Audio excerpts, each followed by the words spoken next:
दोस्तों, इस वीडियो में मैं आपको बताऊंगा कि ब्रॉडबैंड वालों का इतना बुरा हाल है, मैं इनसे परेशान हो गया। हुआ क्या, आप जानते हैं कुछ समय पहले साइक्लोन आया था कोलकाता में, जहां मैं रहता हूं, तो उससे क्या काफ़ी नुकसान हुआ।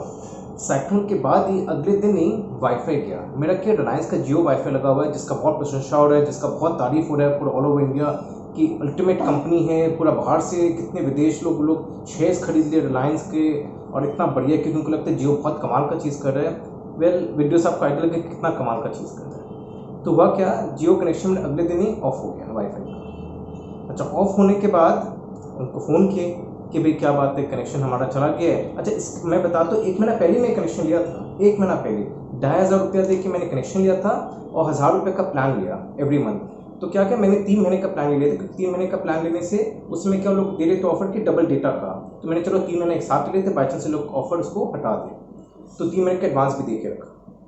तो अब हुआ क्या, फ़ोन करते रहे। फ़ोन किया तो लिखा कि देखिए तूफान आया, काफ़ी कुछ नुकसान हुआ, हो सकता है आपका तार वार कट गया होगा, तो हम आके चेक कर लेंगे। अच्छा, हमारे यहाँ और भी लोगों का कनेक्शन, हमारे बिल्डिंग में 3 लोगों का कनेक्शन है, तो तीनों लोग के किसी का भी नहीं चल रहा था रिलायंस। तो फ़ोन करते रहे, मैं क्या, हमारे और नेबर्स वो लोग भी कर रहे थे फ़ोन। उनका सबको ये जवाब कि हाँ बस कल परसों आदमी आएगा, वो आपका ठीक कर लेगा। और ये चलते रहा सिलसिला, चलते रहा। 1 हफ्ता नहीं, 2 हफ्ता नहीं, 3 हफ्ता नहीं, 4 हफ्ते लगा दिया। ऑलमोस्ट 22 टू 25 डेज बाद उनका कनेक्शन एक्चुअली वापस रिस्टोर हुआ। 25 दिन तक परेशान हुए। उनको कम से कम टोटल मिला के 100 से ऊपर तो फ़ोन कर चुके होंगे हम लोग तीनों मिला के।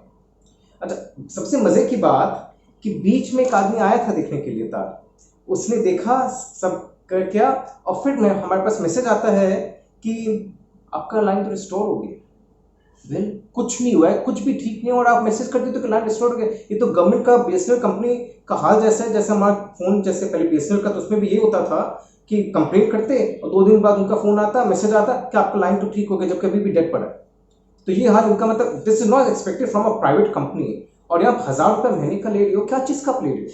अच्छा, जो मेरा ये 1 महीना तक ऑलमोस्ट जो कनेक्शन नहीं रहा, उसका हम 1,000 रुपये क्यों दे? आपको लौटाना चाहिए, you should be refunding that money.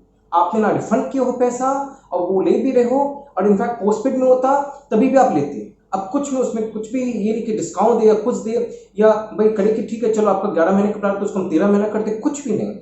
मतलब इसमें तो यही बात हो गया कि अब सपोज कोई सैलून जाते हैं और वहाँ अगर बाई चांस लोड हो गया, और वो बोले कि भाई ठीक, आप सैलून आ गए, अब आप पैसा दो, चाहे हम आपको सर्विस दे नहीं दे उससे मतलब नहीं है, आप सैलून के अंदर आके आपको पैसा देना होगा। तो ये बात हुआ, हेयर कटिंग होने हो आप पैसा दो, हम आपको सर्विस दे नहीं दे, आपको इस महीना का पैसा देना पड़ेगा। तो ये तो हो गया पोस्टपेड का। और प्रीपेड का तो हो गया, आप सैलून आते सबसे पहले पैसा मांग लो, और उसके बाद अगर लोड हो जाता है, हम तो आपका हेयर कटिंग कर नहीं पाए पर आप पैसे देते, वो तो गया, वो तो हम जब्त कर लिए। अब अगली बार आओगे तो वापस आपको पेमेंट करना होगा। तो ये हाल है इनका। कोई फर्क नहीं है इनमें, जो मैंने बताया कि सैलून भी सर्विसेज प्रोवाइड करते हैं, लोग भी सर्विस प्रोवाइडर्स, और है क्या लोग। And this is not expected from such Indian company. मतलब आई डोंट अंडरस्टैंड, इंडिया में ऐसा कुछ, तो बाहर तो ऐसा हो ही नहीं सकता है कि लोग सर्विस प्रोवाइड नहीं कर और हम लोग से पैसा लेते रहे। अच्छा देखिए, जियो का मेरा कनेक्शन है, मैं बता सकता हूँ। मेरा ऑफिस में एयरटेल का कनेक्शन है ब्रॉडबैंड, उसका भी ये हाल, अभी तक उसका लाइन रिस्पॉन्ड नहीं हुआ है और पैसा भी मेरा लग गया। इनफैक्ट मेरे पास आ भी गया मेल कि आप पैसा भरो अगले महीने का। हम यूज ही नहीं किए, आपका लाइन ही नहीं था, आप पैसा भरो अगले महीने का, पिछले महीने का। तो मतलब दिस इज टू मच। मतलब how can we tolerate this? हमको समझ, मतलब we should actually write to the telecommunication, what is happening, ये हो क्या रहा है? जियो, एयरटेल, ये सबसे बड़े बड़े कंपनी हम लोग को लूट रहे फालतू में, और हम लोग कंज्यूमर कुछ नहीं करे। वी शुड बी अपीलिंग, मतलब दिस इज टू मच। मतलब आई थिंक आपको ये चीज़ ना और लोगों की तक पहुंचाना चाहिए। आई एम नॉट श्योर कि वैसे जियो और एयरटेल का तो और दूसरे कनेक्शंस का क्या आता, मैं उसमें कमेंट नहीं कर सकता हूँ, क्योंकि जनरली सबका यहाँ जनरली जियो, एयरटेल और कुछ ऐसे छोटे मोटे कनेक्शंस हैं, but let's not about small connections, बड़े कंपनीज की बात करें।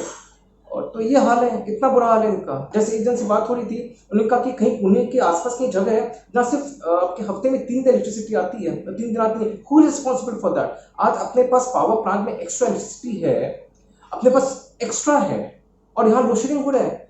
How is it possible? मतलब इतना इनएफिशिएंट कैसे हो सकता है? आज अगर देखिए, गवर्नमेंट में इनएफिशिएंसी समझते हैं, प्राइवेट में इनएफिशिएंसी हम लोग कैसे बर्दाश्त कर सकते हैं? मैं तो सही सोच चुका हूँ कि सीरियसली, मतलब अगली बार से ना ये एयरटेल और रिलायंस, अगर इन्होंने पैसे रिफंड नहीं करते इस महीने का, and I think we all should be asking for it, for the refund, जब तक हम लोग का कनेक्शन नहीं हुआ है, तो definitely I will change my connection. 1000 दिया कुछ महीने तो चलाऊंगा, उसके बाद I switch to some other company.